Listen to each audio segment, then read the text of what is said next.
अस्सलाम नाज़रीन, प्रोग्राम आप देख रहे हैं लाइव विद मुजाहिद। मैं हूं तलहा आलमगीर। आज आपकी खिदमत में हाजिर हुए हैं। मुजाहिद साहब कुछ मसरूफियात के बायस आज मौजूद नहीं हैं, तो कुछ रोज़ मैं आपके साथ जुड़ा रहूँगा। नाज़रीन, DGISPR ने आज अहम प्रेस कॉन्फ्रेंस की और एक बार फिर से 9 मई के जो वाक़यात हैं उससे मुताल्लिक शदीद तहफ़्फ़ुज़ात का इजहार किया है, शदीद अल्फाज में उसकी मज़म्मत की है।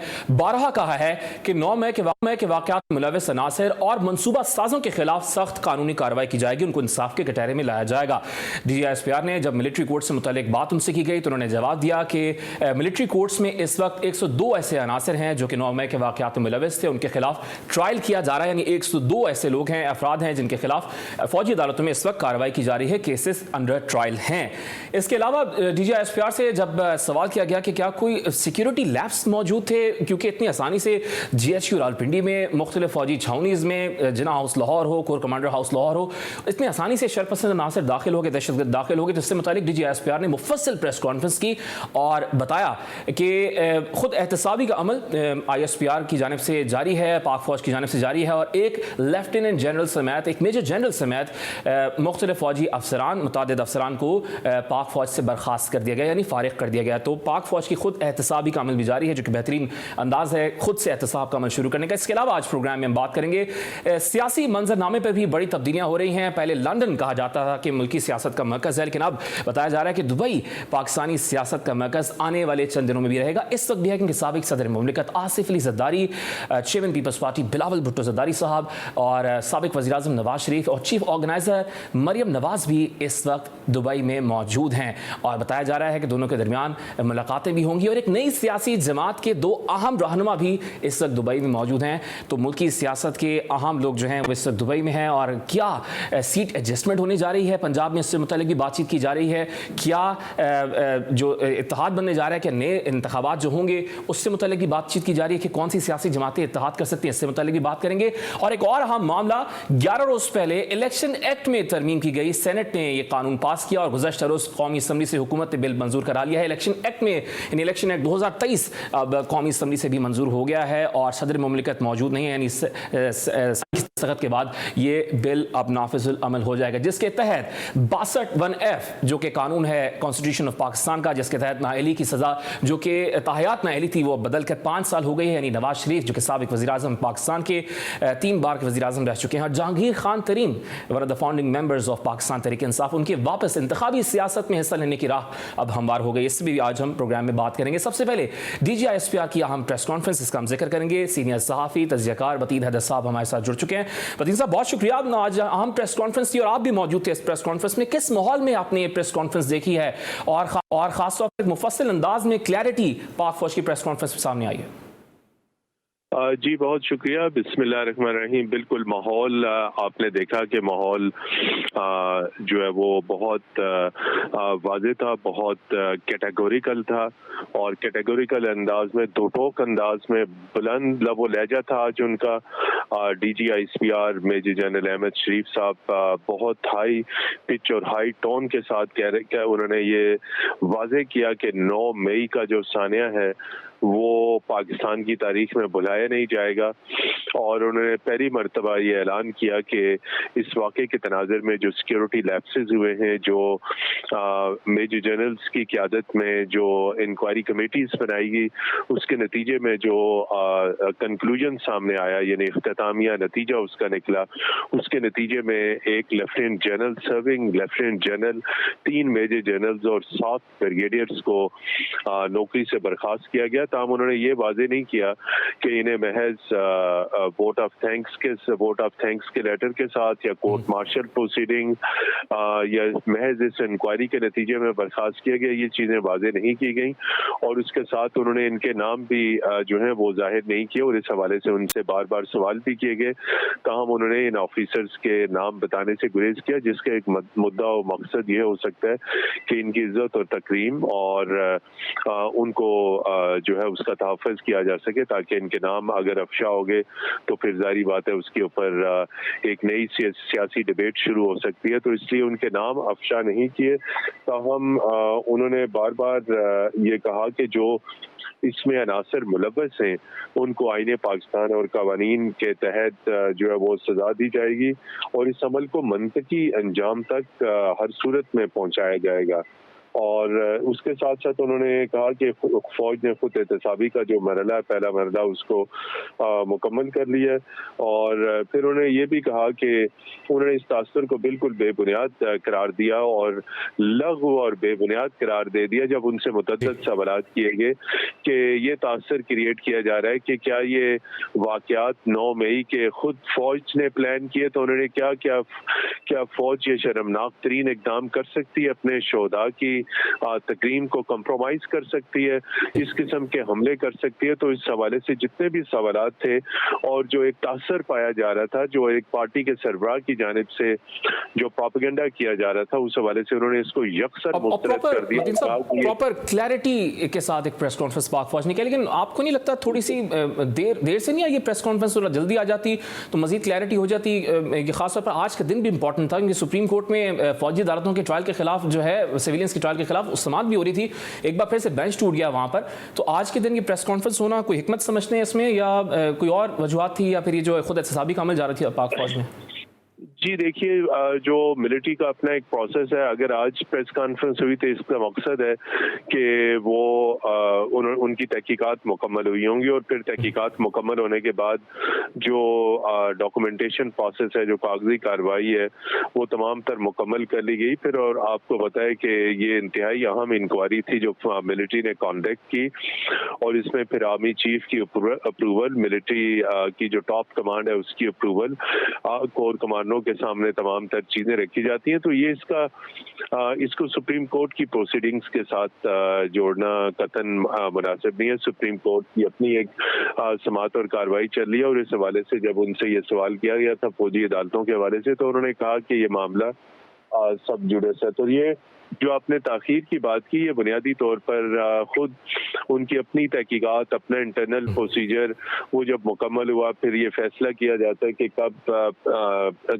आया प्रेस कॉन्फ्रेंस की जाए या स्टेटमेंट के जरिए इस चीज़ को रिलीज किया जाए। तो बुनियादी तौर पे आज मकसद ये था कि उस वाक़े की तमाम तर तफसीलात जारी की जाए और उस प्रेस कॉन्फ्रेंस के आगाज़ में ही कुछ साउंड बाइट्स भी शोधा के लवाकिन के सुनाए गए। तो उन्होंने कहा कि पाक फौज के तमाम रैंक एंड फाइल में और शोधा की फैमिलीज में 9 मई के हवाले से जो है वो शदीद गम गुस्सा पाया जाता है। तो हम उन्होंने कहा कि फौजी अदालतें पहले से ही काम कर रही हैं, आर्मी एक्ट के तहत जो है वो मिलिट्री कोर्ट्स जो है वो पहले से ही काम कर रही है। और ये कहना कता कलामी के लिए माफी चाहूंगा, एक और अहम मामला जो चल रहा था, जहमगोइयां चल रही थी कि जो सिविलियंस के अंडर ट्रायल हैं इस वक्त फौजी अदालतों में, वो कोई पिटीशन दायर नहीं कर सकती, जहमगोइयां चली थी। लेकिन आज पाक फौज के तर्जुमान ने वाजे किया है कि आप पिटीशन भी दायर कर सकते हैं और वकील रखने का भी आपको हक हासिल है। जी बहुत मैं समझता हूँ ये बहुत एहसन और बहुत अच्छा फैसला है पाक फौज का, जिसमें उन्होंने कहा कि जिन लोगों का, जिन सिविलियंस का ट्रायल किया जा रहा है, इन्हें ना सिर्फ इंडिपेंडेंट वकील की खिदमात और उस तक रसाई का हक होगा, बल्कि उन्हें जो सजा दी जाएगी उस सजा के खिलाफ हाई कोर्ट में भी अपील का हक होगा और सुप्रीम कोर्ट ऑफ पाकिस्तान में भी अपील का हक होगा। पहले ये तासर था कि इनकी सजाएं किसी भी जगह चैलेंज नहीं की जा सकेंगी। तो एक तरह से अगर देखा जाए तो पाक फौज ने बिल्कुल किसी किस्म का डोमेस्टिक, इंटरनेशनल, किसी किस्म का ऐसा तासर या ऐसा प्रेशर कि जी पाकिस्तान में मावरा अदालत काम हो रहा है कानून और आइन के मुताबिक, तो आज इन्होंने क्लियर कर दिया कि पूरा लीगल प्रोसेस आइन और कानून के मुताबिक जिन अफराद के ट्रायल्स हो रहे हैं, जब उन्हें सजाएं दी जाएंगी तो वो उसके खिलाफ अपील का हक रखते हैं, उन्हें इंडिपेंडेंट वकील भी हासिल होगा और सुप्रीम कोर्ट तक उन्हें अपनी सजा को चैलेंज करने का। तो मैं ये समझता हूँ इसके बाद जो इंसानी हकूक की खिलाफ वर्जी का वाविला किया जा रहा था वो वाविला भी उसका उन्होंने खास तौर पर जिक्र किया कि एक वाविला बचाया गया। बैरून मुल्क मुकीम जो अफराद हैं जिनके खिलाफ भी बातचीत की गई इस प्रेस कॉन्फ्रेंस में, उन्होंने भी उससे मुतालिक भी कहा गया कि भाई इंसानी हकूक की खिलाफ वर्जियों की जो बातचीत है वो अब इससे ख़त्म हो चुकी है, क्योंकि फौजी अदालतों में जो अंडर ट्रायल सिविलियंस हैं उनको वकील रखने का भी हक अदालत में, जो कि हाई कोर्ट हैं, सुप्रीम कोर्ट में भी वो पिटीशन दायर कर सकते हैं। बहुत शुक्रिया। मतीन हैदर साहब गुफ्तगू करे थे ISPR की अहम प्रेस कॉन्फ्रेंस। एक ब्रेक की तरफ जाएंगे, ब्रेक से वापस आएंगे, जरा मुल्की सियासत में क्या मामला चल रहे हैं इस पर बात करेंगे। Right back after commercial break.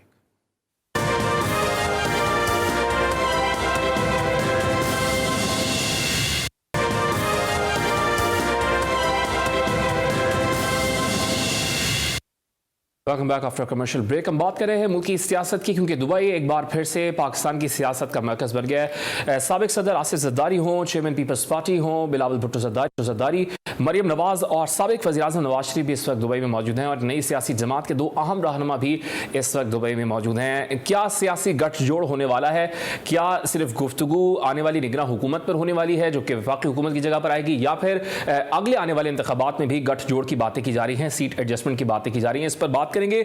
Namvar सहाफ़ी तजियाकार इम्तियाज़ आलम साहब ने हमें ज्वाइन किया, बहुत शुक्रिया आपके वक्त का। साथ साथ इनके साथ अरसलान रफीक भट्टी, ब्यूरो चीफ लाहौर हैं, आपका भी बहुत शुक्रिया। इम्तियाज़ साहब, आपसे गुफ्तगू का आगाज़ करेंगे। किस तरफ मुल्क की सियासत जाते हुए आप देख रहे हैं? आपको लग रहा है पहले तो कि आइंदा आम इंतखाबात इसी साल होने जा रहे हैं, और जो सियासी गठजोड़ है वो किस करवट बैठेगा, वो ऊंट किस करवट बैठेगा?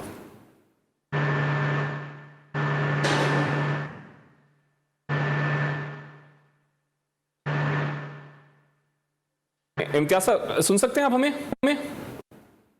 आप मुझसे पूछ रहे हैं? जी इम्तियाज साहब, मेरा ख्याल ये है कि आज जो ISPR की प्रेस कॉन्फ्रेंस है, उसमें तो बहुत सख्त रेडलाइन खींच दी गई। तो एक बात के सब बातें वादा हो गई हैं कि असल में मनसूबा साज कौन है, और असल में इसका ये जो इसका लीडर कौन था। क्योंकि ये 16 चीफ अफसर और एक लेफ्टिनेंट और अफसर, ये जो 19-20 लोग जिनका कोर्ट मार्शल हुआ है, उसका हमें मालूम नहीं है, लेकिन ये हमें मालूम है कि ये अमल हो गया। और इससे बड़ा मैं समझता क्या पहले पाक फौज में हुआ है इस सतह का, मतलब ये है कि 9% भी नहीं फसाद हो रहा था, बल्कि अंदर भी कुछ गड़बड़ थी। और आज डायरेक्टर जनरल की ISPR की प्रेस कॉन्फ्रेंस से हमारे सामने हकायक आए हैं। दूसरी बात यह है कि मिलिट्री ट्रायल शुरू होने जा रहे हैं। उन्होंने मिलिट्री ट्रायल के हवाले से बता दिया है कि उन्हें कानूनी हमायत होगी, और हाई कोर्ट और सुप्रीम कोर्ट में भी वो अपील कर सकेंगे। बिल्कुल। कानूनी हुक्मरानी से क्या मुराद है? क्या उन्हें वकील मिलेगा, नहीं मिलेगा? क्योंकि सुप्रीम कोर्ट में सारी बहस तो ये हो रही है कि आया ड्यू प्रोसेस होगा या नहीं होगा। तो बाहर क्या, एक तो ये बात है। दूसरी बात ये है कि अब मामला जो है, ये DG ISPR ने भी कहा है कि सियासी जमातें तय करें, और कि भाई इलेक्शंस के हवाले से जो मामलात हैं अब इत्तफाक हो। उस कौमी इत्तफाक से तहरीक इंसाफ को तो गालिबन अब निकाल ही दिया गया है, क्योंकि अभी हम देखेंगे कि मुझे लगता ये है कि तहरीक इंसाफ को शायद आज की प्रेस कॉन्फ्रेंस में जो मवाद है उसे अगर मैं देखूं तो शायद तहरीक इंसाफ पे पाबंदी लग जाए, और इमरान खान भी जाहिर है कि वो उन पर ट्रीजन के किस्म के केस बनेंगे, और ये फिर एक पाकिस्तान की तारीख में एक और बड़ा एक मसला हमारे सामने आएगा। अब लिहाजा अब इसमें कैसे हम इस सूरत हाल से कैसे निपटेगी फौज या इस्टेब्लिशमेंट हुकूमत, इस पर डिपेंड करता है। इलेक्शन का ताल्लुक भी इसी बात से है कि आया वो इमरान खान के जो फैक्टर है पॉलिटिक्स में, उसे किस हद तक न्यूट्रलाइज करेंगे या ख़त्म करेंगे। क्योंकि अभी तक तो इमरान खान सिवाय एक केस के किसी केस पे अभी तक तो चार्जशीट भी नहीं हुए। अगर इंतखाबात मैदान में रहते हैं तो फिर शायद इंतखाबात ही ना हो, और अगर वो निकाल बाहर किए गए तो इंतखाबात पे कौन यकीन करेगा कि वो साफ शफाफ है या कोई इवन प्लेइंग फील्ड है, सबके लिए मसावी मैदान है। तो ये एक गंभीर सूरत हाल है, और इसमें जो बैठक हो रही है दुबई में, उसमें भी सियासतदानों को ये तय करना है कि वो किस तरह के इंतखाबात चाह रहे हैं, क्योंकि अपने हरीफ को मैदान से निकलवा कर जो कामयाबी लेंगे भी तो उस कामयाबी पे सवालात उठेंगे। और फिर ये पार्टियां अब इनकी आपस में लड़ेगी या अलग लड़ेगी, ये लगता ही है कि अब मेन कन्फ्रंटेशन पीपल्स पार्टी और मुस्लिम लीग नवाज में होगी। लेकिन मुझे समझ नहीं आ रही है कि तहरीक इंसाफ के फैक्टर को कैसे निकाल बाहर किया जा सकता है अगर तहरीक इंसाफ बतौर एक रजिस्टर्ड पार्टी के रहती है, या ये कि इमरान खान अपने उम्मीदवार नामजद कामयाब कर देते हैं तो फिर इंतखाबी अमल जो सह-तरफा होगा उसमें क्या सूरत बनेगी पंजाब की हद तक। ठीक है, यानी तहरीक इंसाफ के मैंडेट को कैसे नज़रअंदाज किया जा सकता है, क्योंकि इस्टेब्लिशमेंट जैसे आप कह रहे हैं कि तमाम सियासी जमातों को बोला कि आपस में आम इंतखाबात पर आप गुफ्तगू करें। असलान साहब, आप इस मामले पर क्या कमेंट करेंगे? खासतौर पर आपकी अपनी एक्सक्लूसिव ये थी कि पंजाब में जो आम इंतखाबात होने जा रहे हैं, यानी पंजाब की जो सीटें होंगी कौमी असम्बली की कॉन्स्टिट्यूंसीज होंगी, उस पर पीपल्स पार्टी और मुस्लिम लीग नून सीट एडजस्टमेंट पर कुछ सीटों पर राजी हो गई है, तो ये बातचीत भी चल रही है। आम इंतखाबात कब होंगे, इससे मुतल्लिक गुफ्तगू हुई है तमाम सियासी जमातों की जो दुबई में इस वक्त मौजूद हैं कायदीन? नहीं जी, अभी तक तो जो बैठक है उसमें ये फैसला नहीं हो सका कि आम इंतखाबात, उसी के लिए वो बैठक जो है वो बैठ रही है और उसमें ही फैसला होना है कि निगरान वज़ीर आज़म कौन होगा हुकूमती बेंचेस की जानिब से, और उसके साथ साथ अपोजिशन लीडर के हवाले से भी बातचीत की जाएगी। उसके साथ साथ जो मसले आ रहे हैं कि इलेक्शन कब होगा, कब होना है, चूँकि आज का जो बिल इलेक्शन एक्ट था वो बाकायदा एक्ट ऑफ पार्लियामेंट बन गया और उसके बाद का जो फैसला है अब सारा कुछ इलेक्शन कमीशन ऑफ पाकिस्तान ने करना है।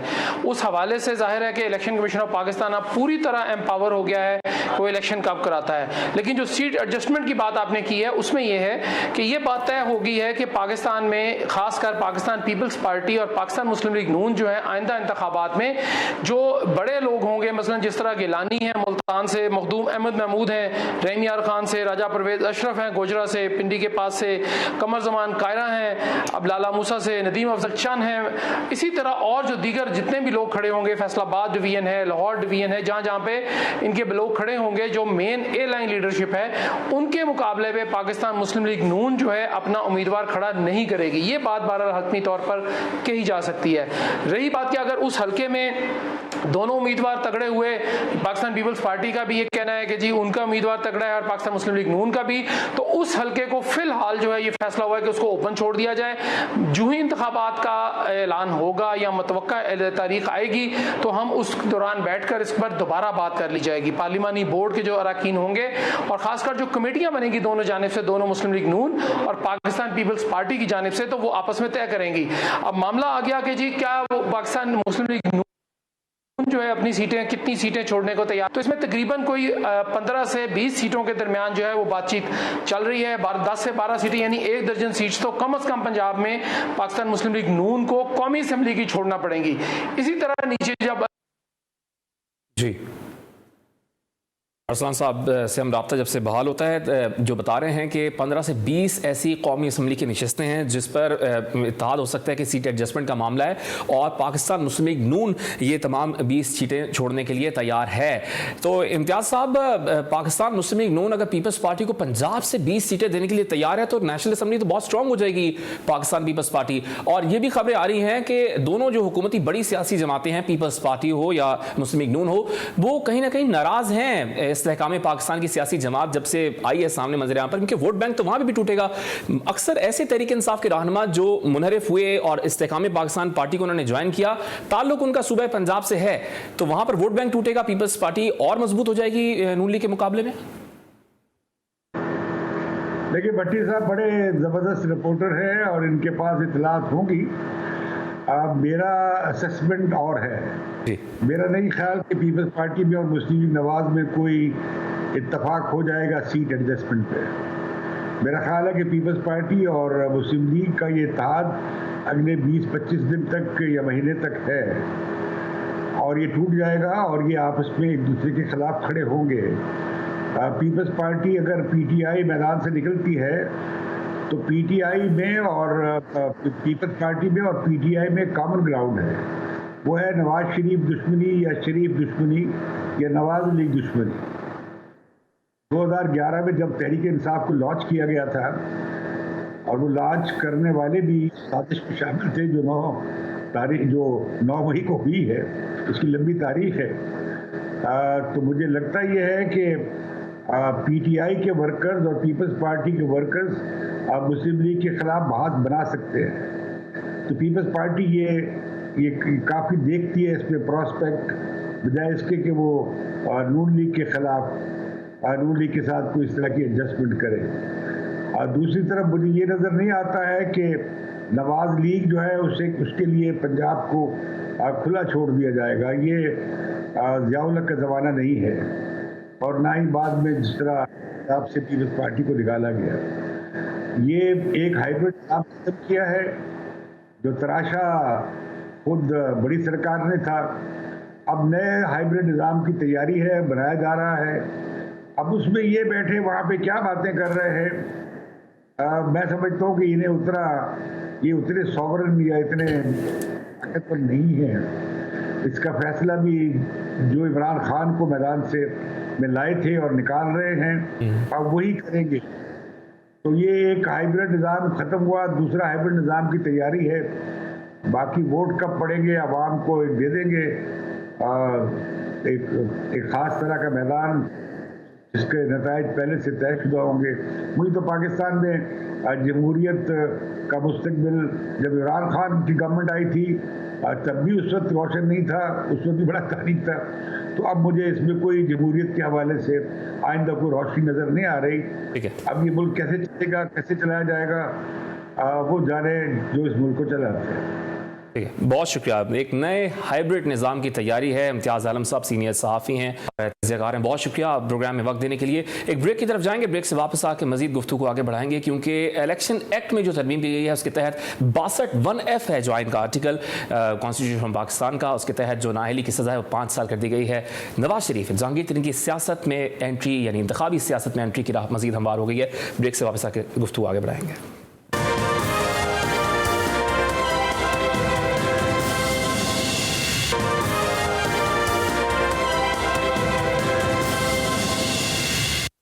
Welcome back after commercial break. हम बात कर रहे हैं अब ज़रा कानूनी मामला, क्योंकि साबिक़ वज़ीर-ए-आज़म नवाज शरीफ साहब की वतन वापसी का मामला है और गुज़श्ता रोज़ कौमी असम्बली से इलेक्शन एक्ट में तरमीम का बिल यानी इलेक्शन एक्ट 2023 मंजूर किया गया है, जो कि 11 रोज़ पहले सेनेट से भी पास किया गया था। तो अब क्या कानूनी पेचीदगियाँ हैं, इस पर हम बात करेंगे। माहिर कानून है वकास अब्रेज़ खान साहब, बहुत शुक्रिया आपने मुझे ज्वाइन किया। बैरिस्टर साहब, क्या मामलात हैं अब, क्योंकि अब देख रहे हैं कि बार बार मुलाकातें कर रहे हैं वफाकी वज़ीर कानून आज़म तारड़ साहब भी नवाज शरीफ साहब से मुख्तलिफ कानूनी माहिर भी मुलाकातें करें, तो मजीद उलझने हैं जो सॉल्व की जा रही हैं, क्योंकि कानून तो पास हो गया है।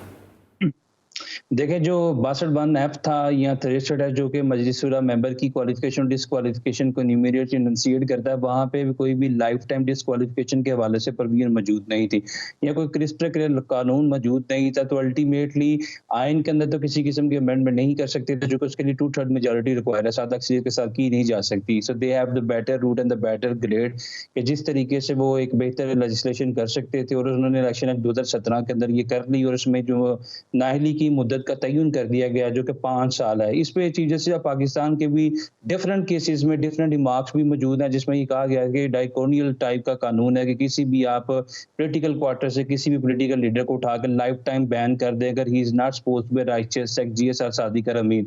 तो मैं ये समझता हूँ कि ये कानून जो है इसमें एक चीज को डिसाइड कर दिया गया है कि 5 साल के लिए नाअहल होगा अगर कोई शख्स सादिक और अमीन नहीं है या अपने असासे छुपाता है। दूसरी चीज ये क्या नवाज शरीफ साहब इसके बाद अहल हो जाएंगे, क्योंकि उसको उनके ऊपर दीगर केसेस भी थे, जिस तरह 3 नैब के रेफरेंसी से अहमद फील्ड में 10 साल सजा दी गई थी, अल अजीजिया केस के अंदर 7 साल सजा दी गई, फ्लैगशिप केस के अंदर उन्होंने बाइज्जत बरी कर दिया गया जिसमें नैब ने फिर अपील फाइल की थी। तो अल्टीमेटली जो अल अजीजिया रेफरेंस थी, मेरे सामने अभी एक मेमोरी भी शो रही थी जिसपे रोक क्लासा साहब के प्रोग्राम में 2 साल पहले तकरीबन आप के चैनल पे मैं बात कर रहा था कि उस वक्त इस्लामाबाद हाई कोर्ट ने 2 साल पहले जून के महीने के अंदर ही उनकी जो अपील थी जो इस्लामाबाद हाई कोर्ट में थी, इसलिए इंटरटेन करने से इनकार कर दिया था और सैनिटाइन अर्जन कर दिया था कि नवाज शरीफ साहब को मफरूर करार दे दिया गया था, इश्तिहारी मुजरिम करार दे दिया गया। उसके बाद एक शख्स जो कि जिसकी अपीलें इस्लामाबाद हाई कोर्ट या किसी भी हाई कोर्ट के सामने पेंडिंग हो, वो अपने केस को एक्टिवली परस्यू नहीं करेगा, अपने आप को कोर्ट के सामने सरेंडर नहीं करेगा, तो फिर उसका केस जो है वो दाल दफ्तर कर दिया। लिहाजा उन 3 केसेस के अंदर जब तक 2 केसेस के अंदर नवाज शरीफ साहब को बाइज्जत बरी नहीं कर दिया जाएगा, उनके केसेस खत्म नहीं होंगे, तब तक वह नहीं हो सकते। यानी कानूनी मामला ये है कि जो बाकी केसेस चल रहे हैं उससे भी छुटकारा हासिल करना होगा। अरसलान साहब, आप क्या कमेंट करेंगे वकास साहब की इस बात पे? और साथ साथ ये भी मुगैयन चल रही है कि शायद पीपल्स पार्टी आसिफ जरदारी साहब रुकावट है नवाज शरीफ के वापस आने में, ये भी एक मामला चल रहा है अंदर अंदर।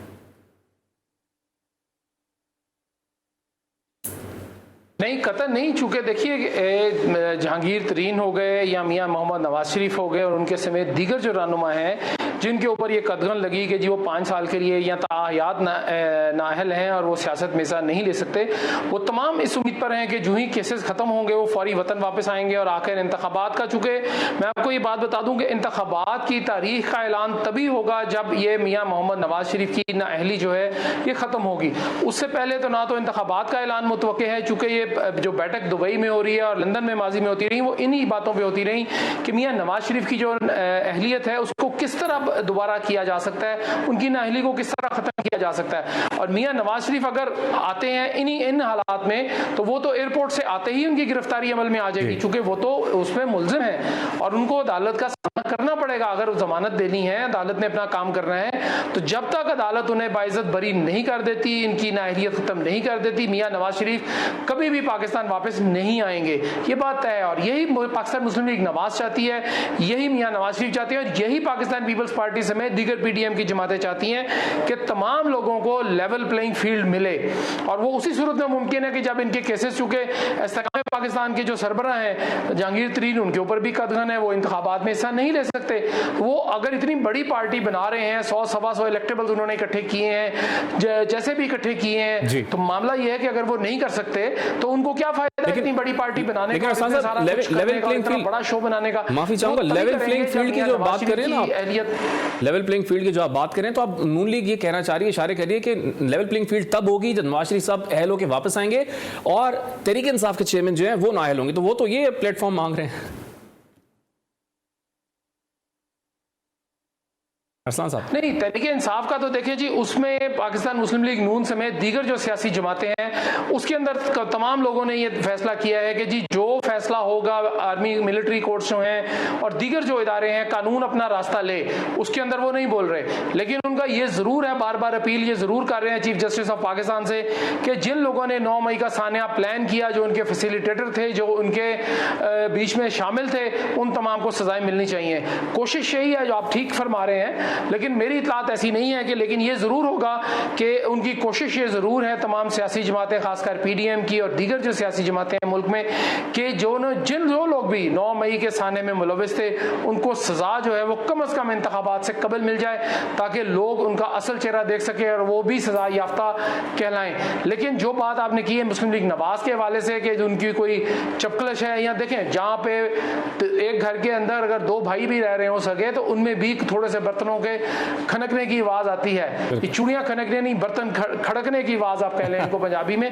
तो बात यह है कि 13-14 जमातों का इत्तेहाद है, उसमें थोड़ी छोटी मोटी मसाइल आ जाते हैं। पीपल्स पार्टी बड़ी जमात है, पाकिस्तान मुस्लिम लीग नून को यह बड़ा वाज़ेह पता है और पीपल्स पार्टी को भी पता है कि पंजाब में इसी तरह है जैसे शेर के मुंह से गोश्त का निवाला निकालना या टुकड़ा निकालना, तो वो भी अक्लमंदी का मुजाहरा करेंगे और उतनी ही सीटों का मुतालबा करेंगे जो पाकिस्तान मुस्लिम लीग नून आसानी से हजम कर ले।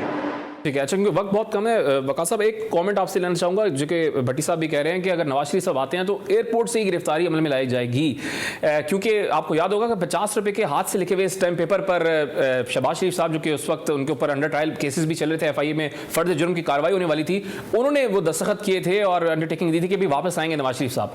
तो किस किस के खिलाफ कार्रवाई होगी, बहुत शॉर्ट कमेंट कीजिएगा। असल चीज तो ये है जो भट्टी साहब ने जिस चीज की तरफ इशारा किया, जिन केसेस के अंदर इनकी फाइलें दाखिल दफ्तर कर दी गई, तो अल्टीमेटली उन्हीं केसेस के अंदर उनको गिरफ्तार किया जाएगा, जिसमें अल अजीजिया केस और एवनफील्ड केस है। आर्दो के वो केसेस इतने ज्यादा मजबूत नहीं है और इन केसेस में एक अरशद मलिक साहब ने ट्रायल किया था, वो जो इस दुनिया में रही नहीं है और उनकी भी एक वीडियो लीक हो चुकी थी और उसका प्रोसिक्यूशन देकर इन्वेस्टिगेशन इंटेरोगेशन में इतने ज्यादा दलाइल नहीं, तो लिहाजा उनमें भी शायद इनको बरी कर दिया जाए। लेकिन कुछ वक्त गुजरने के बाद मैं ये समझता हूँ बतौर स्टूडेंट ऑफ लॉ केस की असेसमेंट की नजर में इनको अहल कर दिया जाएगा। ठीक है, बहुत शुक्रिया। माहिर कानून है वकास सबरेज़ खान साहब हमारे साथ आज, और ब्यूरो चीफ लॉ अरसलान रफीक भट्टी साहब गुफ्तगू कर रहे थे। प्रोग्राम का खत्म हुआ, कल आपके साथ दोबारा हाजिर होंगे, अपना ख्याल रखिएगा, अल्लाह हाफिज़।